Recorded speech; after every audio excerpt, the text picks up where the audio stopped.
Hi guys, তো কিছুদিন আগে গিয়েছিলাম মেদিনীপুর। আর এটা বেশ 1-1.5 মাস আগের ভিডিও। তখন একটু ঠান্ডা ঠান্ডা ওয়েদার ছিল, তো সেখানে যেয়ে করে বড় বাজারে কিছু জিনিসপত্র কেনার জন্য গিয়েছিলাম দিদির মেয়ের সঙ্গে। আর কলেজের রাস্তা ধরে আসার সময় স্ট্যাচুগুলো যখন দেখি আমার খুব ভালো লাগে, তাই ভাবলাম একটু ভিডিও করে তোমাদের সঙ্গে শেয়ার করি। এবার আইসক্রিম খেয়ে নিয়েছিলাম।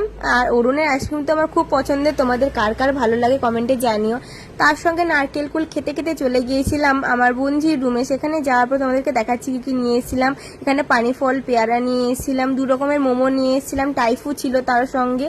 আর তার সঙ্গে নিয়ে এসেছিলাম এই মোরব্বা। আমার তো মোরব্বা খুব খেতে ভালো লাগে আর কি, আমাদের এখানে খুব একটা পাওয়া যায় না, তো সেখানে বড় বাজার থেকে পেয়েছিলাম বলে কিনে নিয়েছিলাম। আর তার সঙ্গে ছিল আমসত্ত্ব। আর বিশেষ যে জিনিসটার জন্য আমি গিয়েছিলাম সেটা হচ্ছে একটা ক্রক্স কিনতে। এই ক্রক্সটা আমি চারিদিকে খুঁজেছি, এই ক্রক্সটা আমি একবার দেখার পর আমার এত পছন্দ হয়েছে নিয়ে নিয়েছিলাম। মাত্র 250 টাকা দাম নিয়েছিল। তো তোমাদের কেমন লাগলো কমেন্টে জানিও। টাটা।